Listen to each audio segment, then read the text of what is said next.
Hey guys, I'm in a parking lot. It's kind of dark, and for some reason this guy behind me decided to pull in sideways and put his headlights right on the back of my head. But I'm gonna try to share this little video with you, and I'm sorry about the shakiness of the camera. It is I have to use my hand, so we'll just make do. I want to talk to you a little bit about saving your tax return or a large amount of savings, or saving up for a used to you car. There is a huge misconception that used cars aren't safe and that you need a nice car. People just don't get how expensive buying a new car is, and this is especially for my daughter. So number one, I told my daughter she's getting a nice tax return, to save her tax return for a car replacement fund, because her car is almost as old as she is. And her statement was, I want a nice car. I don't have $24,000, Mom. And I want to dispel the myth about having a nice car versus a new car.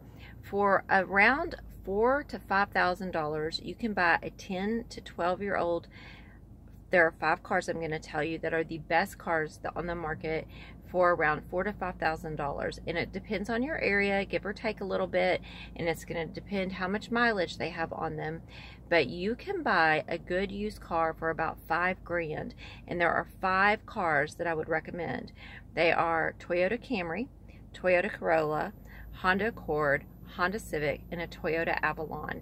And the Toyota Avalon is the higher luxury car, and for around $5 grand you can buy that new. Now you can save $5 grand. If you're in the lower income, you're probably getting a tax return, and so in one tax return and a modest savings, that is not that hard to do if you really watch your budget. And I know if you're living paycheck to paycheck, that might be hard, but a lot of people this time of year are getting a big tax return, and it is really easy to pay cash. If you also will save a ton of money on insurance by paying cash for an older vehicle. It's not the paying cash, it's the fact that you're driving an older vehicle. I did purchase this car that I have now brand new, and I'll tell you a little bit. I was in a position where I had about $10,000 to put down. I was a single mom with 4 kids at home, traveling, and I made the decision to buy a new car. At that time, I felt the need to be, for the safety reason of needing an all-wheel drive. I have a Subaru, and also I did not have the I didn't have the ability to have anyone help me with my vehicle if something should happen. So for me, it was a comfort level thing, but I had the money to buy the car outright in the bank, but I didn't. I financed it and I paid it off in less than 3 years. I had my reasons for that, but I don't recommend that if you're on a budget.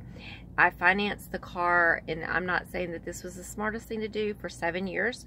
I put a huge payment down, and my payment was $350, and in less than 3 years I had it paid off. It was also my work vehicle, but I've rarely ever done that in the past. And what I would highly recommend, and now that I'm married and we have another vehicle and all of that, from now on I will be buying good used cars, and I'm saving up. Right now I'm saving up $14,000 to replace my car when it breaks, because for around $14,000 I can find a car that's 3 to 5 years old with low mileage that's really, really nice, and that will also save me on my insurance.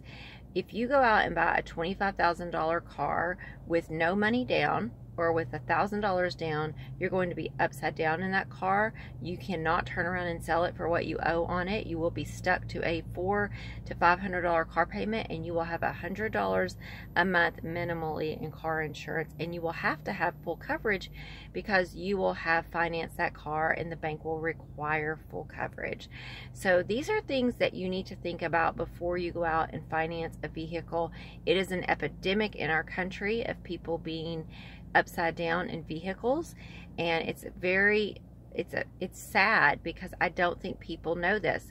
Also, if you don't put much money down, the interest on a vehicle, I believe it's front loaded, which means that you're going to pay most of the interest up front, so the bank gets their money. They want you to finance because that's how they make money. Car dealerships, they want you to finance. That's where they get all their money.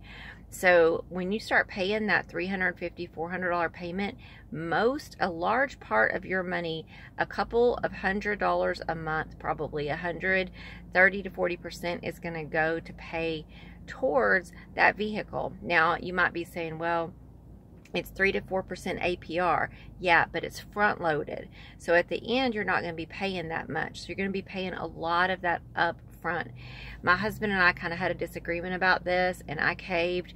We had the cash to buy a tractor, but he wanted to build his credit because we've only been married a year, and he had some issues with credit, and it was important to him, and he still hadn't really brought it, had come to my way of thinking.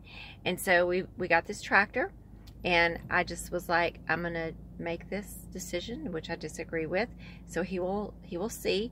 And we put money down on it, and we financed it, and he paid like 7 payments of $350 on this tractor. We live on a huge farm. And then he agreed with me that within 7 to 8 months we would pay it off. Again, we had the money. He went to the bank to pay it off, and it was only down $1,000 because the interest is front loaded. So that $14,000 that he borrowed was like at 13 something, but he had paid over $2,300, like, well, $2,500 on the tractor, but all but $1,000 went on the tractor. That's how interest works. So think about that. Think of all the money you're paying the bank. That $24,000 car will probably end up costing you more like $30,000. So be aware of these tactics before you buy that. Get out there, get you a nice used Camry, a nice used Honda Accord. You don't have to get a crappy car because you don't have a lot of money. Just start looking on Craigslist and see what you can find. All right, thank you. Have a great day. Bye-bye.